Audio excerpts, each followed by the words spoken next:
Thank you for clicking in this video. Have you ever wondered what lies beyond the veil of darkness? What if a seemingly ordinary day could unravel into a nightmarish reality?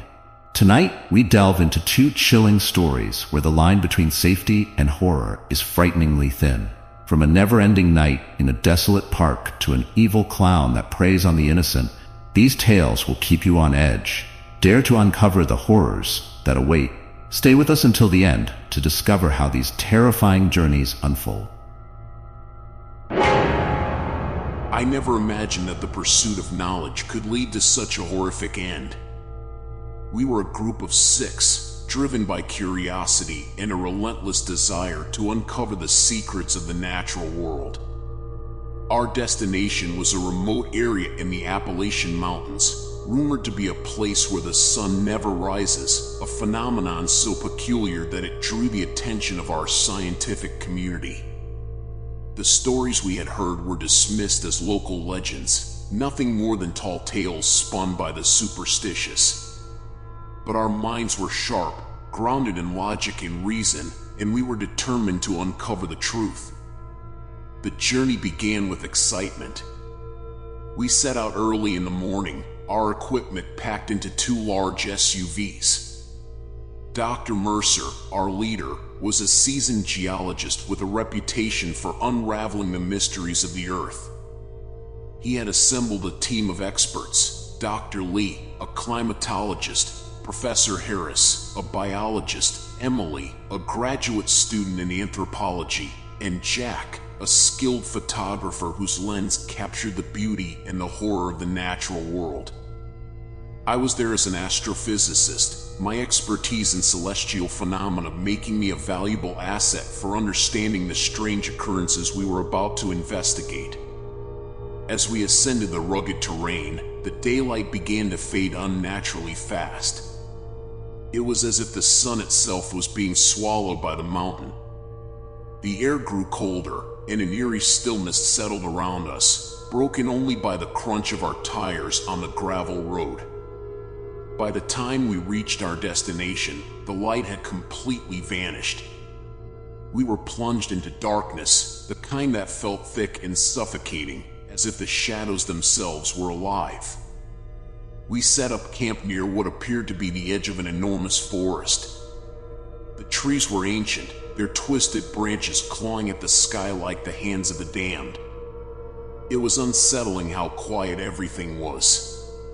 No birds, no rustling leaves, just silence. We set up our tents, and while the others busied themselves with preparations, I took a moment to stare into the void beyond the tree line. I could feel it, a presence, or perhaps just the weight of the endless night pressing down on us. Dr. Mercer gathered us around the campfire that evening, his face illuminated by the flickering flames. "We're here to study the phenomenon of perpetual darkness," he said, his voice steady. "This is an anomaly, something science has yet to explain. We must approach this with open minds and a commitment to uncovering the truth, no matter how unsettling it may be." As we discussed our plans for the following day, I couldn't shake the feeling that we were being watched. Every now and then, I would glance toward the forest, certain that something was out there, just beyond the reach of the firelight. Emily noticed my unease and offered me a reassuring smile. "It's just the dark playing tricks on your mind," she said softly. "We'll be fine." But as the night wore on, the atmosphere grew heavier. The darkness seemed to grow thicker, more oppressive, as if it were closing in on us. The fire began to dwindle, and despite our efforts to keep it alive, the flames sputtered and died, leaving us in complete blackness. It was then that we heard it, a low, guttural growl that seemed to come from all around us. I felt a chill run down my spine, my heart pounding in my chest. We scrambled for our flashlights, but the beams of light barely pierced the darkness. Shadows danced at the edge of our vision, shifting and twisting in ways that defied explanation. Then, we saw them, creatures emerging from the forest, their forms barely distinguishable from the surrounding shadows. They were grotesque, with elongated limbs and eyes that glowed like embers in the night. As they moved closer, I could feel the air grow colder, my breath visible in the frigid air. Panic set in as we realized we were trapped, surrounded by these beings that seemed to be born from the night itself. I could feel their gaze on me, an overwhelming sense of dread washing over me as they closed in. We huddled together, our fear feeding the darkness, making it grow stronger, more tangible. And then, as suddenly as they appeared, the creatures vanished back into the forest, leaving us trembling in the dark. The silence returned, more oppressive than before. We were left to grapple with the horrifying realization that we were not alone in this eternal night. We had only just begun to understand the true nature of the curse that plagued this place, and deep down, I knew that our terror was far from over. Sleep did not come easily that night. The terror of our encounter with the creatures left us restless, our minds racing with the implications of what we had witnessed. I lay in my tent, the thin fabric offering no real protection against the oppressive night outside. Every sound, every whisper of wind through the trees, made my heart leap in fear. The darkness felt alive, pressing in on us from all sides. When morning should have arrived, there was no dawn. The darkness persisted, unyielding and all-consuming. The clocks told us it was morning, but the world around us remained cloaked in an unending night. Our camp was bathed in the cold, artificial glow of our lanterns, casting long, eerie shadows that seemed to move on their own. Dr. Mercer gathered us once again, his face haggard from a sleepless night. "We need to remain focused," he said, though his voice lacked its usual confidence. "Our primary objective is to study this phenomenon, understand its cause, and find a way to escape it." But there was no mistaking the fear in his eyes. We all felt it, the growing dread that this was not a natural occurrence. Something far more sinister was at play here.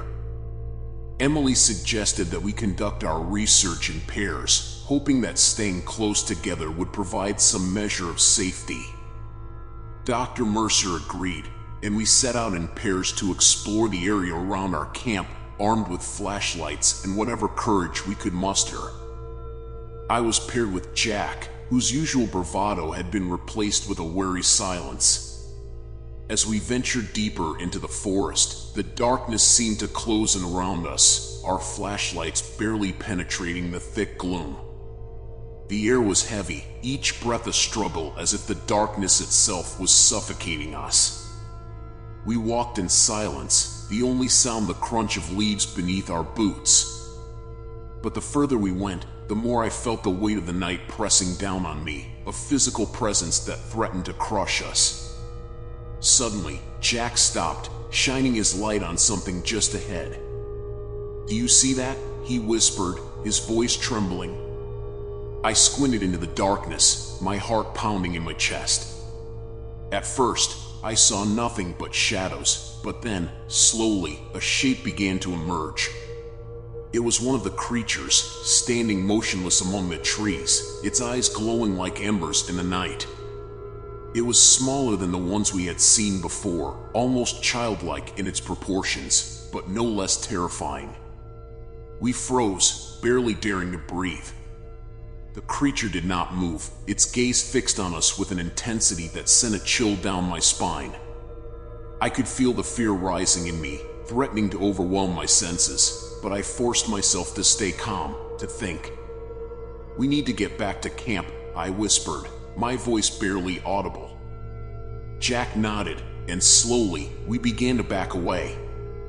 But as we moved, the creature stepped forward, its movements slow and deliberate, as if it were toying with us. My mind raced, trying to make sense of what we were seeing. What were these creatures? Where had they come from? And why were they drawn to us? As we retreated, I felt the darkness grow thicker, more oppressive, as if it were alive, feeding on our fear. The creature took another step forward, and then another, until it was almost close enough to touch. I couldn't take it anymore. Without thinking, I turned and ran, the darkness closing in around me. Jack was right behind me, his breath ragged as we sprinted through the forest, our flashlights bobbing wildly. I could hear the creature behind us, its footsteps soft but relentless, closing the distance with terrifying speed. We burst into the clearing where our camp was set up, gasping for breath. The others were already there, their faces pale with fear. What happened? Dr. Mercer demanded, but I couldn't find the words to explain. The creature stopped at the edge of the clearing, its glowing eyes watching us from the shadows. It seemed to hesitate, as if held back by some invisible force, before retreating into the darkness once more. The silence that followed was deafening. We all knew that the night was far from over, and that whatever was out there was growing stronger with each passing moment. The realization settled over us like a shroud. This was not just a place where the sun never rose. This was a place where nightmares were born, and we were trapped in its grasp. The tension in our camp was palpable, a collective fear that clung to us like the darkness itself. The creatures had shown themselves, and now we were certain they were hunting us. The terror of that realization sent a fresh wave of adrenaline coursing through my veins, sharpening my senses. There was no escaping the night, no dawn to look forward to. We were trapped in an abyss of our own making, and the only way out was to confront the horror head-on. Dr. Mercer, though visibly shaken, took charge with a determination that bordered on desperation. "We need to understand what we're dealing with," he said, his voice trembling. "These creatures, this night, it's all connected. We need to gather as much information as we can and find a way to fight back." Emily and Professor Harris suggested we explore deeper into the forest, hoping to find clues about the origin of these creatures and the nature of the eternal night. Jack and I were tasked with fortifying the camp, creating makeshift barriers from whatever we could find. It was a futile gesture. Nothing could keep those things out, but it gave us something to do, a way to keep our minds from spiraling into despair. As we worked, the oppressive darkness seemed to thicken, pressing down on us like a living entity. The silence was unnerving, broken only by the occasional rustle of leaves or the distant howl of wind. Every sound made us jump, our nerves frayed to the breaking point. But we pressed on, knowing that time was against us. Hours passed, or maybe it was minutes. It was impossible to tell in the endless night. Finally, Emily and Professor Harris returned, their faces pale and eyes wide with fear. They had found something, a clearing deep in the forest, where the ground was scorched and the trees were twisted, as if they had been burned from within. At the center of the clearing was a massive stone altar, covered in strange symbols that none of us could decipher. "It's some kind of ancient site," Professor Harris said, his voice hushed. "I've never seen anything like it. The symbols are unlike anything I've studied before, but they're clearly significant. This place, it's the source of the darkness. I'm sure of it." Dr. Mercer frowned, deep in thought. "If this altar is the source, then perhaps it's also the key to ending this nightmare. We need to find a way to understand those symbols, to figure out how to break whatever curse has been placed on this land." But even as he spoke, I felt a growing sense of dread. The darkness was getting stronger, the creatures more bold. They were no longer content to watch from the shadows. They were closing in, driven by our fear. And as they grew stronger, so did the darkness. It was as if our terror was feeding them, giving them power. The first attack came suddenly, without warning.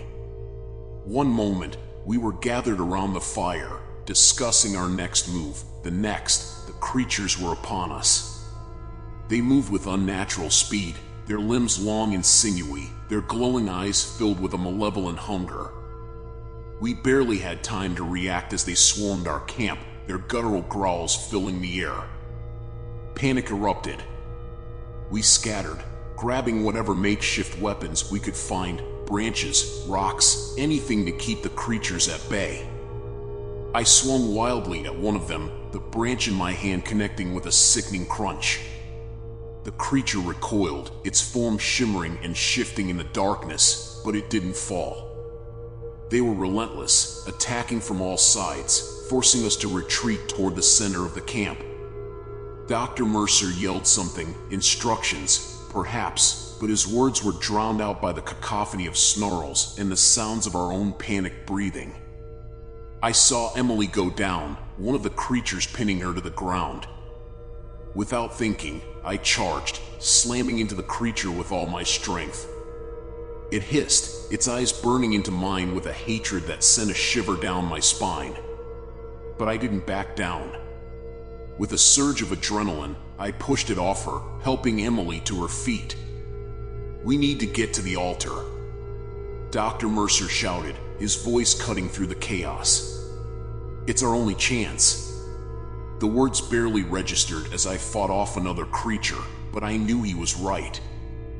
The altar was the key. If we could make it there, maybe we could find a way to end this.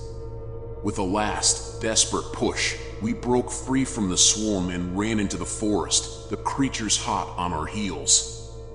The darkness seemed to grow thicker the closer we got to the clearing, as if the night itself was trying to stop us. The creatures were relentless, their shrieks echoing through the trees, driving us forward in a blind panic. I could feel the fear clawing at my mind, threatening to overwhelm me, but I forced myself to focus. The altar was our only hope. Finally, we stumbled into the clearing, the stone altar looming before us like a monument to some forgotten god. The symbols on its surface glowed faintly in the darkness, pulsing with an eerie light. We had no idea what to do, but there was no time to think. The creatures were closing in, their eyes burning with hunger. Dr. Mercer, his face pale with fear, stepped forward, reaching out to touch the symbols. "There has to be a way," he muttered, his voice trembling. "We can't let them win." But even as he spoke, the creatures lunged at us, their growls filling the air with a sound that was almost laughter. They knew we were out of time. I felt the darkness closing in, the weight of the night pressing down on me like a vice. It was over. Or so I thought. The creatures closed in, their eyes burning like embers in the dark, their forms twisting and shifting as they moved. They were no longer merely stalking us, they were savoring the moment, reveling in the fear that hung thick in the air. We had reached the altar, but with no idea how to use it, we were out of options. I could feel the despair gnawing at my resolve, the oppressive weight of the eternal night crushing what little hope remained. Dr. Mercer frantically traced the glowing symbols on the altar, his fingers shaking as he muttered to himself. "It has to be here. There has to be a way." But the symbols remained an enigma, their meaning lost to time. The creatures were only feet away now, their snarls filling the clearing with a sense of impending doom. I tightened my grip on the makeshift weapon in my hand, knowing it was useless against the nightmare that surrounded us. And then, as the darkness threatened to swallow us whole, Emily let out a cry of realization. "The light! We need to create light." Her voice was hoarse, but there was a spark of determination in her eyes. These creatures thrive in the darkness, they feed on our fear. If we can dispel the darkness, even just a little, it might weaken them. It was a long shot, but it was the only shot we had. We had to create light, but in a place where the sun had been banished. Where would we find it? I racked my brain, desperately trying to think of anything that could produce even a flicker of illumination. Then it hit me, the flare gun. Jack had mentioned bringing it as a last resort, a way to signal for help if we got lost. "Jack!" I shouted, my voice barely audible over the growing cacophony of the creatures. "The flare gun. Do you still have it?" Jack, his face pale and streaked with sweat, fumbled with his pack, his hands trembling.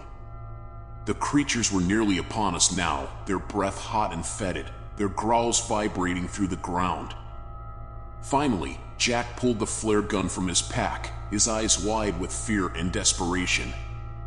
"Hurry!" Emily urged, her voice edged with panic. "Fire it at the altar."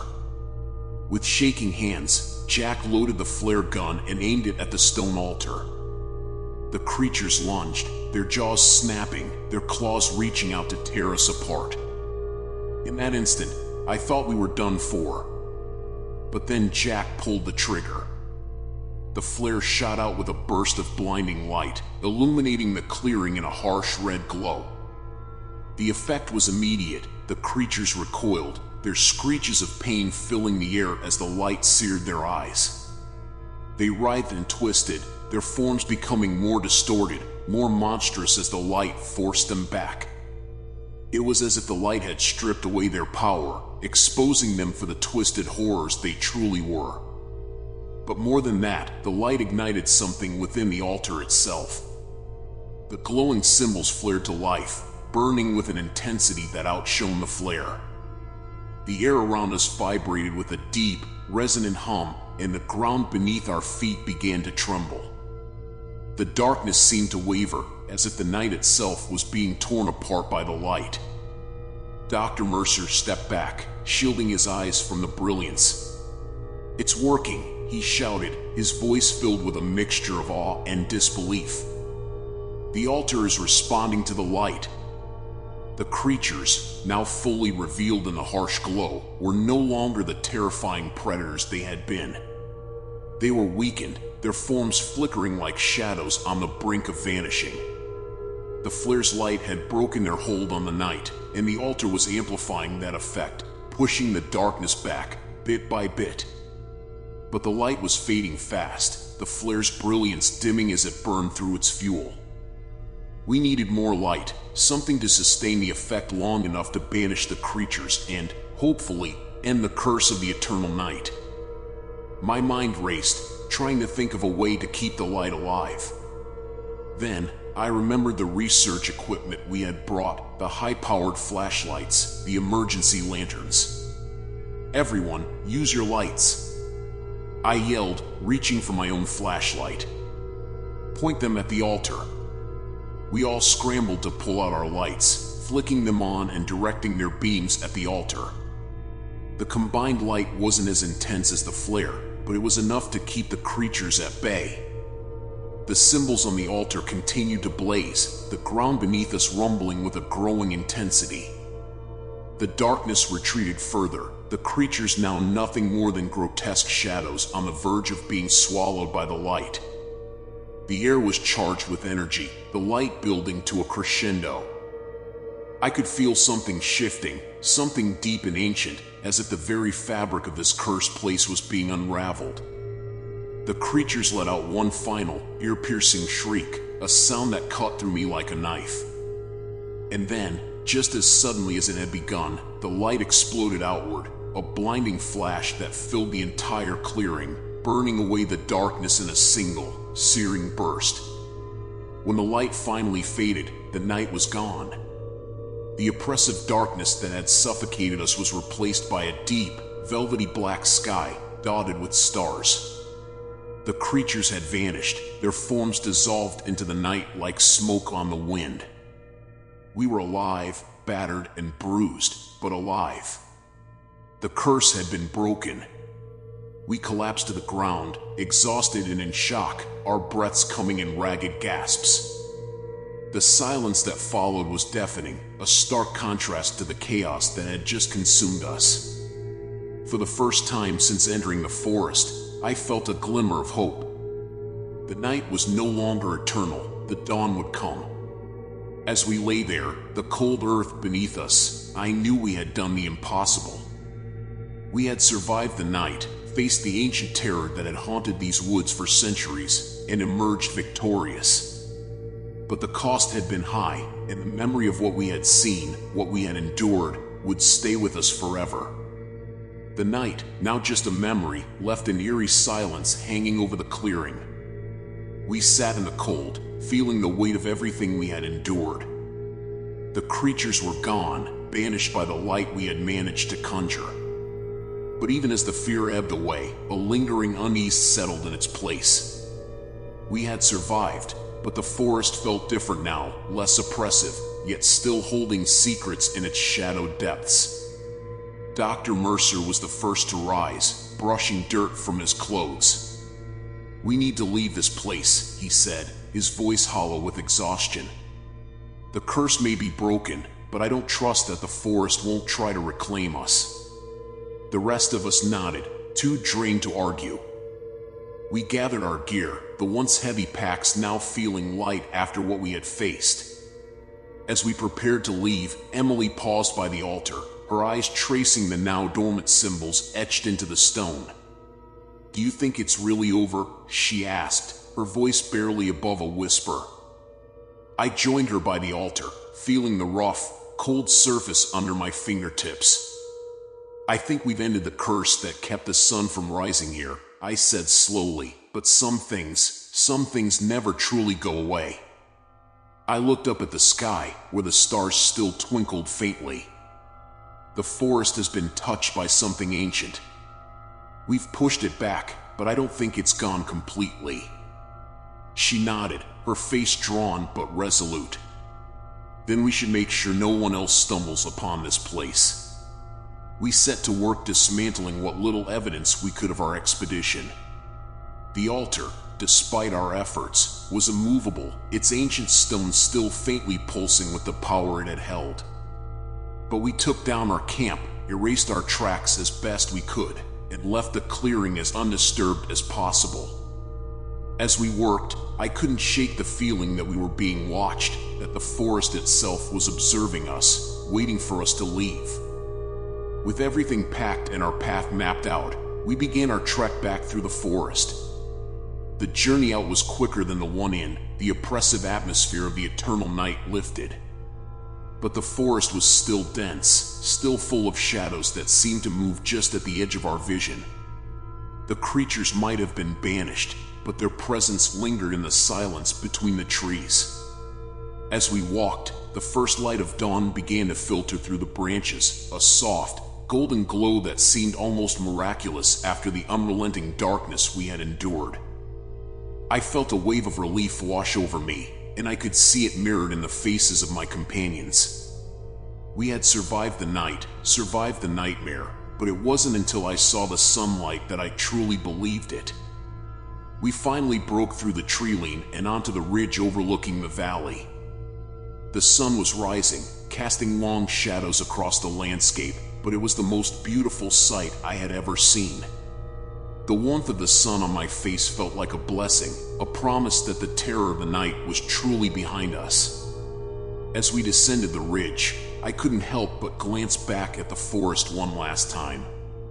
The trees stood silent, their branches swaying gently in the morning breeze.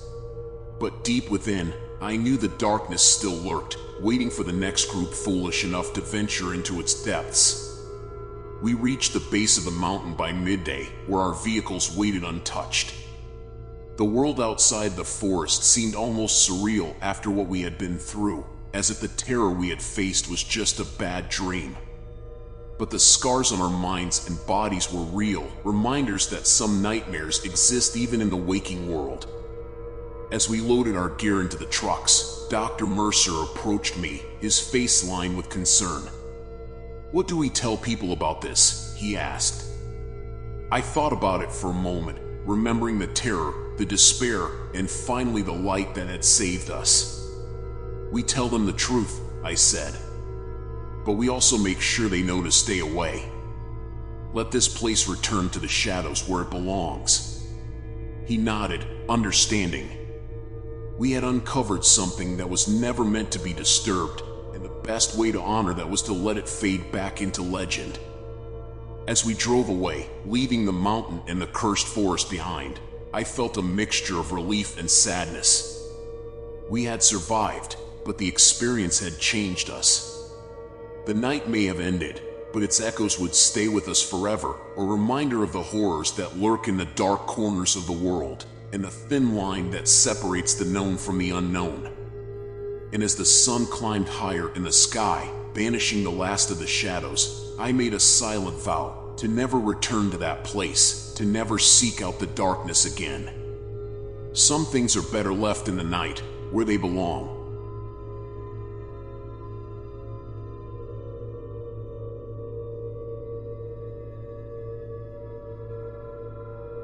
It was a bright Saturday morning when I decided to take my son, Ethan, to the new playground that had just opened a few blocks from our house.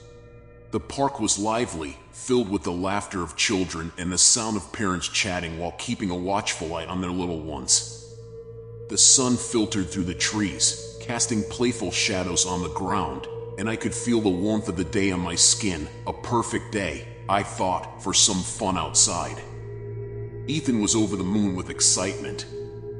He'd been talking about the new playground for days, eager to explore the slides, swings, and jungle gym he'd heard about from his friends at school.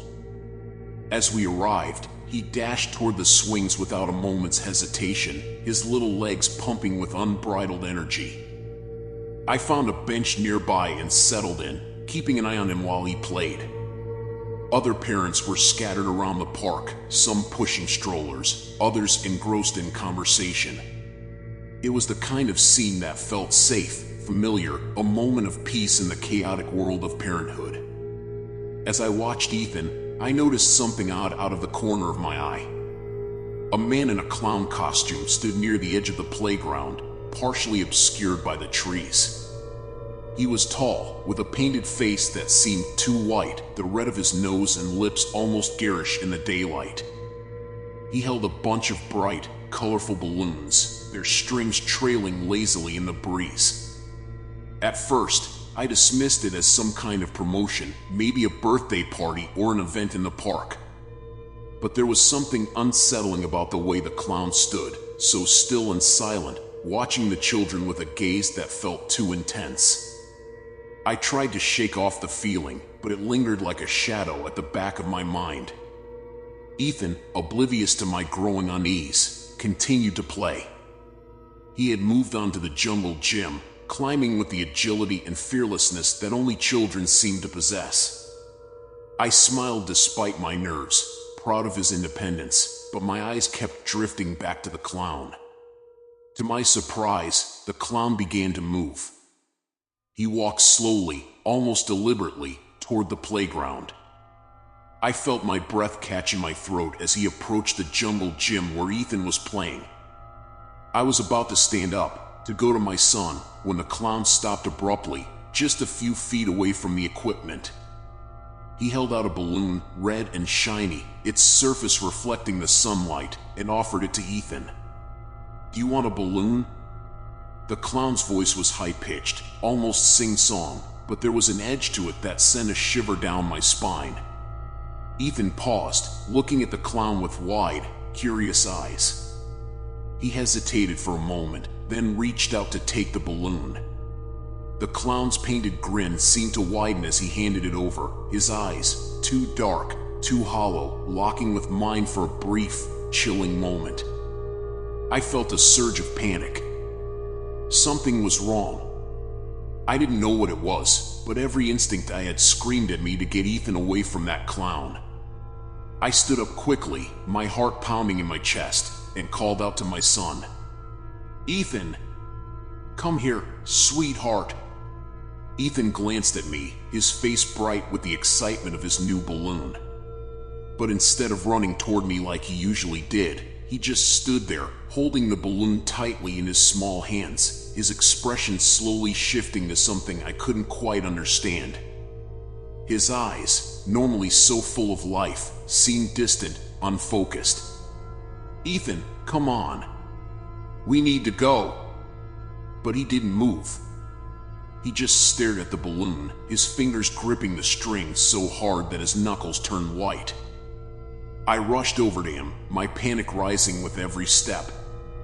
The clown stood there, watching, his smile never wavering. "Thank you," I said curtly to the clown as I reached Ethan, my voice trembling slightly. I took Ethan's hand and began to pull him away, but he resisted, his feet planted firmly on the ground. "Ethan, let's go," I urged, my voice sharper now. He finally looked up at me, but his eyes, there was something wrong with his eyes. They were glazed over, almost empty, as if he wasn't really seeing me. A chill ran down my spine, and I grabbed him, lifting him into my arms despite his protests. He clutched the balloon, refusing to let go, and I could feel the tension in his small body as I carried him away from the playground. I didn't look back at the clown, but I could feel his gaze on us as we left. As soon as we were a safe distance from the playground, I set Ethan down and crouched in front of him, trying to get him to focus on me. "Ethan, are you okay? What's wrong?" He didn't answer. He just stared at the balloon, his face blank, his expression unsettlingly vacant. Panic gripped me tighter, and I shook him gently, desperate for a response. "Ethan, please, talk to me." Finally, he looked up at me, but the look in his eyes sent a wave of dread crashing over me. There was something wrong, something very, very wrong. And then, in a voice that wasn't quite his own, he whispered, "The clown, he wants to play." I carried Ethan home in a daze, my mind racing with 1,000 thoughts, each more unsettling than the last. His words echoed in my head, repeating like a broken record, "The clown, he wants to play." It was as if those words had lodged themselves deep in my brain, poisoning every other thought with their dark implications. Ethan was unusually quiet during the walk back. Normally, he would be chattering non-stop about the playground, the other kids, or even the balloon in his hand. But now, he just clutched the red balloon tightly, his gaze fixed on the ground, and every so often, he would glance at the balloon as if it were the most important thing in the world. By the time we reached our house, my anxiety had morphed into something darker, an ominous sense of foreboding that I couldn't shake. I tried to dismiss it, telling myself that I was overreacting, that it was just a balloon and a harmless clown, but deep down, I knew something was wrong. Once inside, I set Ethan down and tried to coax him into letting go of the balloon. "Sweetheart, why don't we put the balloon in your room and you can play with your toys?" He didn't respond, just shook his head slowly, his eyes never leaving the balloon. It was as if he was in a trance, his little body moving automatically but with no real awareness of his surroundings. The eerie silence hung between us, heavy and suffocating. I tried again. "Ethan, please, let me hold the balloon for you. We can put it somewhere safe." This time, he looked up at me, and for a brief moment, I thought I saw a flicker of recognition in his eyes. But just as quickly, it vanished, replaced by that same vacant stare. He shook his head again, more firmly this time, and clutched the balloon tighter. Frustration and fear warred within me. I didn't know what to do. Every instinct told me to take the balloon away, to get rid of it, but the look on Ethan's face, the strange, detached expression that seemed so foreign to him, froze me in place. In the end, I let it go. I told myself that it was just a phase, that he would snap out of it once the excitement wore off. But as the day dragged on, I realized just how wrong I was. Ethan refused to eat lunch, barely touched his dinner, and when I tried to get him to watch his favorite TV show, he just sat there, the balloon resting in his lap, his eyes glazed over and unblinking. It was as if the balloon had consumed him, taken over his thoughts completely. Nothing I said or did could break through to him. That night, when it was time for bed, he insisted on taking the balloon with him. I tried to argue, tried to reason with him, but the look in his eyes, the sheer desperation, was too much. Reluctantly, I let him take it, promising myself that I would deal with it in the morning. As I tucked him into bed, I couldn't shake the feeling that something was watching us, lurking just beyond the edges of the room's dim light.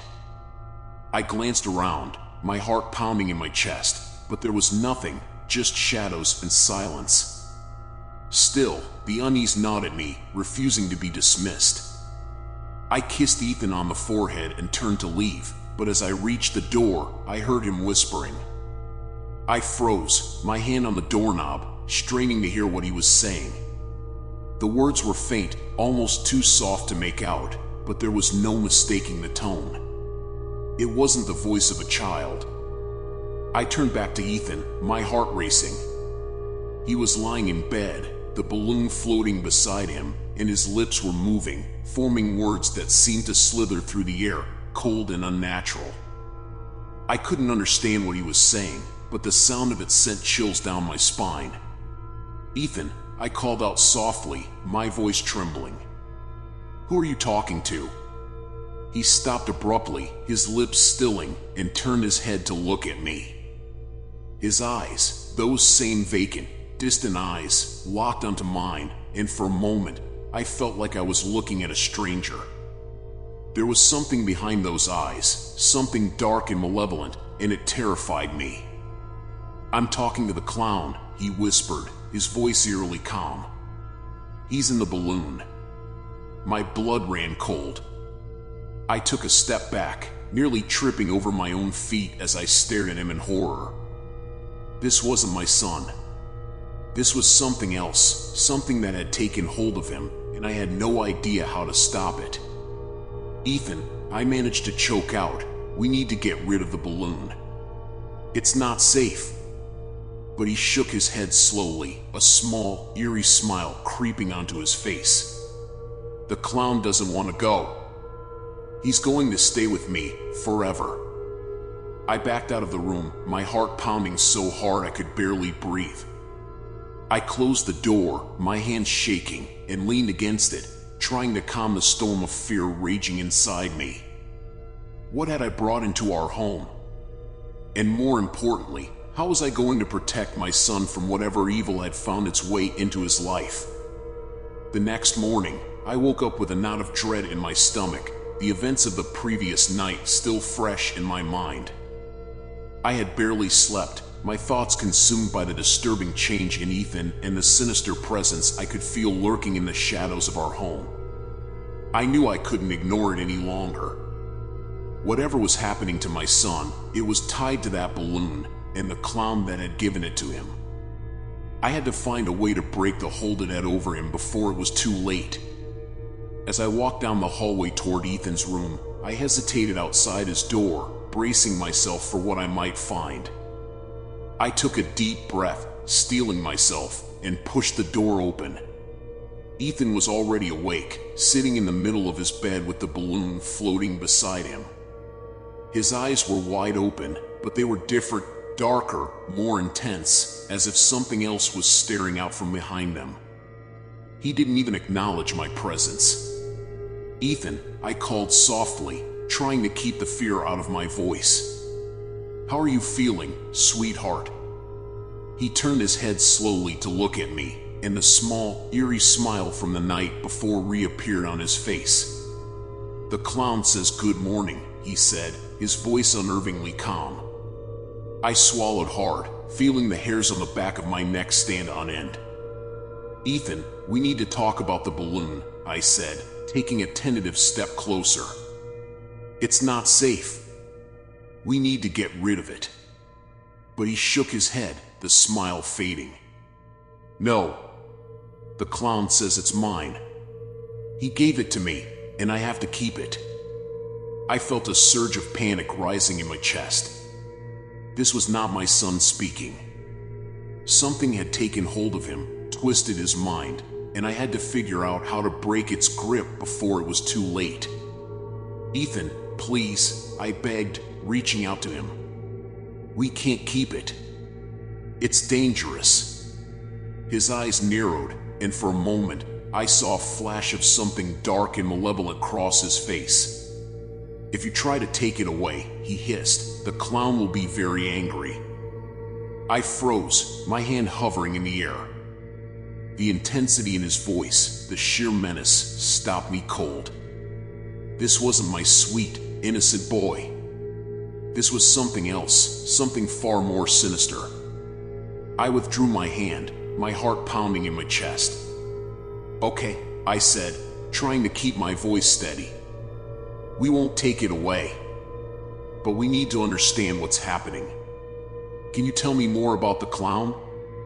Ethan's expression softened slightly, but there was still a shadow lurking in his eyes. "The clown is my friend," he said quietly. "He gave me the balloon because he wants to play. But he doesn't like it when people try to take his gifts away. He says they belong to me now." I nodded slowly, trying to make sense of what he was saying. "Does the clown tell you other things, Ethan?" He nodded, a small frown creasing his forehead. "He says he's been here a long time. He says the other children didn't want to play with him, so he had to take them away. But I like him. I don't want him to leave." My heart sank. The realization hit me like a ton of bricks. This clown, whatever it was, had been luring children away for who knows how long. And now it had its sights set on my son. I couldn't let this happen. I wouldn't. "Ethan," I said gently, "I know you like the clown, but sometimes even friends can be dangerous. We need to make sure you're safe, okay?" He didn't respond, just stared at me with that same unsettling expression. I knew I wasn't getting through to him. Whatever hold this entity had on him was growing stronger by the minute, and I was running out of time. I needed help, and I needed it fast. Leaving Ethan in his room, I quickly grabbed my phone and dialed the number of my friend Sarah. She was a psychologist, someone who had experience with child behavior, and I hoped beyond hope that she could provide some insight into what was happening. The phone rang twice before she picked up. "Hey, it's been a while." "What's going on?" she asked, her voice cheerful. "Sarah, I need your help," I said, my voice shaking. "It's Ethan. Something's wrong with him. He's not himself. And it has something to do with this clown at the park." There was a brief pause on the other end of the line before Sarah's tone shifted. "Tell me everything," she said, her voice now serious. I quickly recounted the events of the past day, the balloon, Ethan's strange behavior, the whispers in the night. As I spoke, Sarah listened intently, occasionally asking a question to clarify something. When I finished, there was a heavy silence on the other end of the line. "This sounds bad," she finally said, her voice laced with concern. "It could be a form of psychological influence, but the way you're describing it, it almost sounds supernatural." I hesitated, the word hanging in the air between us. Supernatural. It wasn't something I had wanted to consider, but deep down, I knew she was right. This was beyond anything rational, beyond anything that could be explained away by logic or reason. "What do I do?" I asked, my voice trembling. Sarah was silent for a moment, then she spoke in a low, urgent tone. "You need to get rid of that balloon, no matter what. And you need to find out more about this clown, where it came from, what it wants. If this really is something supernatural, you might be dealing with an entity that's far more dangerous than you realize." My heart pounded in my chest as I processed her words. This was real. This was happening. And I had to protect my son at all costs. "Okay," I said, steeling myself. "I'll get rid of it. And I'll find out what this clown is." Sarah's voice softened. "You're strong, and you're not alone. Call me if you need anything. I'll be there for you." "Thank you," I whispered, hanging up the phone. I took a deep breath, trying to steady myself. This was it. I had a plan, and I had to act fast before things got worse. But as I turned back toward Ethan's room, I heard a soft, eerie laugh echo down the hallway. It was faint, almost distant, but it sent chills down my spine. The clown knew I was coming for him. As I walked down the hallway towards Ethan's room, the echo of that sinister laugh still reverberating in my mind, I knew that this was no longer just about a balloon or a strange clown. This was a battle for my son's very soul, and I had no idea what I was up against. I paused outside Ethan's door, listening for any sounds from within. The house was eerily silent, save for the distant hum of the refrigerator in the kitchen. My heart raced as I reached for the doorknob, fear tightening its grip around me. Whatever was inside that room with my son, I had to face it. There was no turning back now.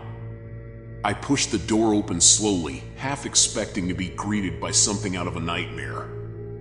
But the room was as it had been before, dimly lit by the morning light filtering through the curtains, with Ethan sitting quietly on his bed, clutching the balloon. "Ethan," I called softly, stepping into the room. He didn't respond, didn't even look at me. His gaze was fixed on the balloon, his small fingers tightly wrapped around the string. I took a cautious step forward, my eyes never leaving his face. "Sweetheart, I need you to listen to me," I began, my voice trembling. "We need to get rid of that balloon. It's not safe." For a moment, he remained still, as if he hadn't heard me. But then, ever so slowly, he turned his head to look at me. The darkness in his eyes was more pronounced now, a void that seemed to swallow the light around him. "The clown says you can't take it," he whispered, his voice devoid of emotion. "He says it belongs to me." A shiver ran down my spine. I had to be careful. Whatever this entity was, it had a strong hold on Ethan, and I couldn't afford to make a wrong move. "I know you think the clown is your friend," I said, forcing calm into my voice. "But friends don't hurt each other. And I'm afraid this clown isn't really your friend. He's trying to trick you." Ethan's expression didn't change, but his grip on the balloon tightened. "The clown says you're lying," he said flatly. "He says you want to take him away from me. But I won't let you." I took another step forward, my hands trembling at my sides. "Ethan, please. I'm not lying. I'm trying to protect you. That clown, he's dangerous. We need to stop him before he hurts you." But Ethan shook his head, the eerie smile creeping back onto his face. "You can't stop him," he said, his voice cold. "He's already here." And then, without warning, the room grew colder.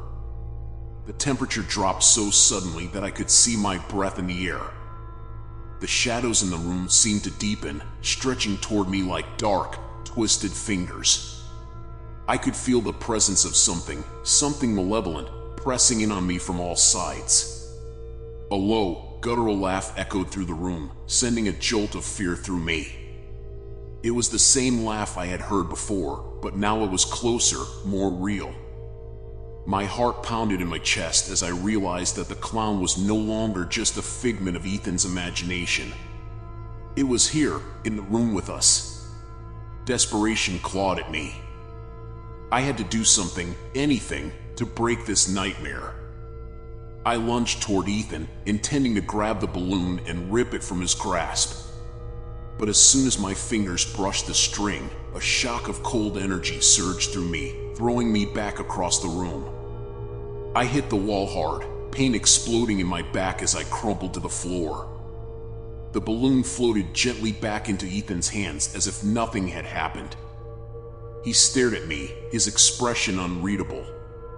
"Don't," he said softly, almost pleading. "The clown will get mad."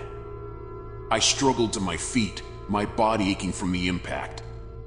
The air was thick with tension, the oppressive weight of the clown's presence bearing down on me. But I couldn't give up. I had to find a way to save Ethan, to break the hold this entity had over him. I remembered what Sarah had said, find out where the clown came from, what it wanted. I needed answers, and I needed them fast. "Ethan," I said, my voice shaky but determined, "can you tell me more about the clown? Where did he come from?" Why did he give you the balloon? Ethan hesitated, his brow furrowing in thought. He came from the park, he said slowly. He lives there. He watches the kids play, and sometimes he gives them balloons.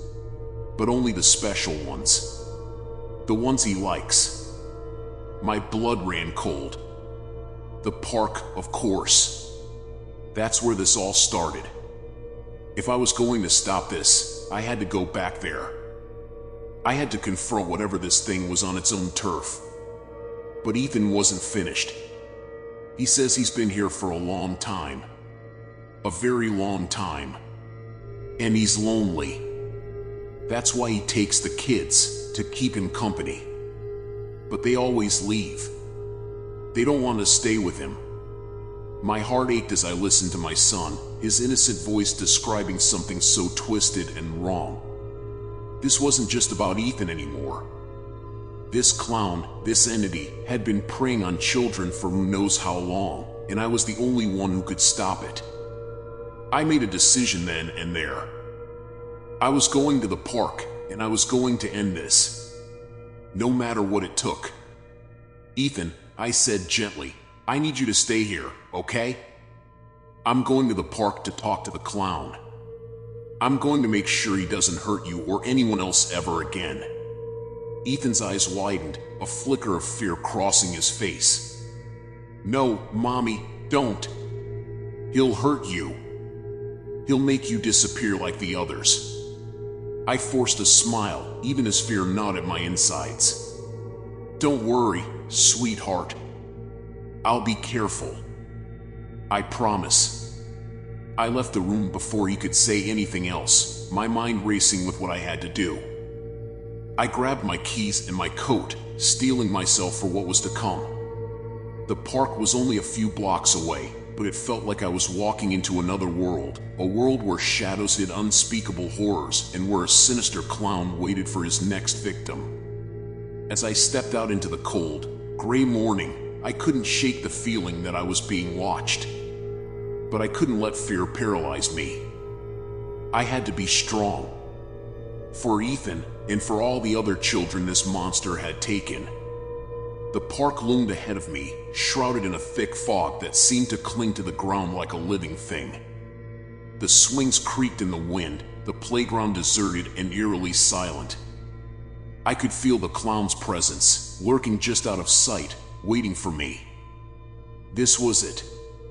The final confrontation. And I was ready. Or so I hoped. The park was an empty void, a desolate landscape where the fog clung to the ground like a shroud. Every step I took felt heavy, as if the very air was thick with malevolence. The swings creaked eerily in the cold breeze, and the playground equipment loomed like forgotten relics of a happier time. But there was no joy here, only darkness, and something that lurked within it. I forced myself to move forward, my pulse pounding in my ears. My thoughts raced, each one a mix of terror and determination. I had to face the clown, confront the evil that had taken hold of my son and so many others. There was no turning back now.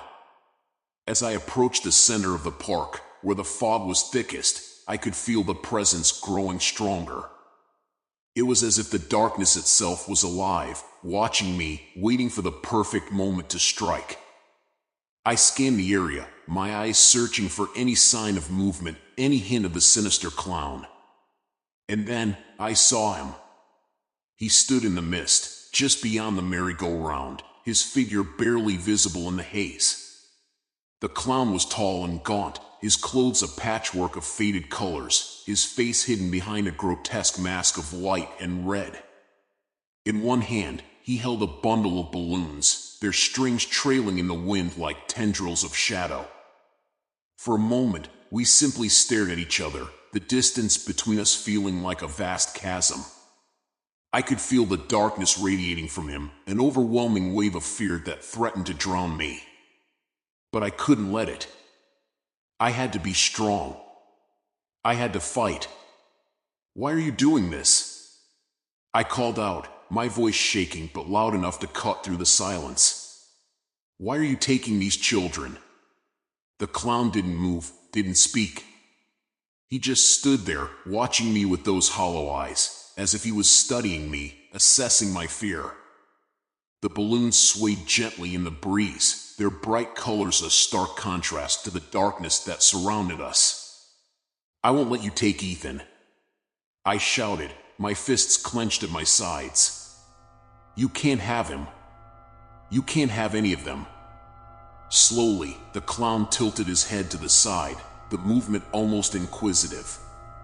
Then, without warning, he began to walk toward me, his steps slow and deliberate, each one echoing in the stillness of the park. The closer he got, the more oppressive the air became, until it was almost suffocating. I wanted to run, to flee from the overwhelming terror that threatened to consume me, but I stood my ground. I couldn't leave. I had to face him, had to end this nightmare once and for all. As he drew nearer, I could see his face more clearly, the painted smile twisted into a cruel grin, the eyes dark voids that seemed to suck the light from the world around him. The balloons bobbed above his head, their strings now seeming like chains, binding me in place, holding me captive in his presence. You've taken enough. I screamed, my voice breaking. It ends here. You hear me? It ends now. The clown stopped just a few feet from me, his eerie grin widening as if in amusement. He lifted a hand, the fingers long and spindly, and offered me one of the balloons. It floated toward me, the string dancing in the wind, and I felt a cold chill run down my spine. This was it, the moment of decision. I knew, somehow, that taking that balloon would seal my fate. I would become like the others, lost in the darkness, a prisoner to the clown's twisted game. But I also knew that refusing it might provoke him, might push him to do something even more terrible. I swallowed hard, every instinct screaming at me to flee. But I couldn't. Not while Ethan was still in danger. No, I said firmly, taking a step back. I won't play your game. I won't let you win. The clown's grin faltered, just for a moment, and then his eyes narrowed. The air around me grew colder, the fog swirling in angry patterns. I could feel the darkness closing in, suffocating me, but I refused to back down. I had to find a way to break his hold, to free Ethan and the others. And then, in the midst of my terror, a memory surfaced, something Ethan had said. The clown was lonely. He took the children because he wanted company, but they always left him. They didn't want to stay. An idea began to form in my mind, a desperate, risky idea, but it was the only one I had. I had to make the clown understand that what he was doing would never fill the void he felt, that his loneliness would never be cured by taking others.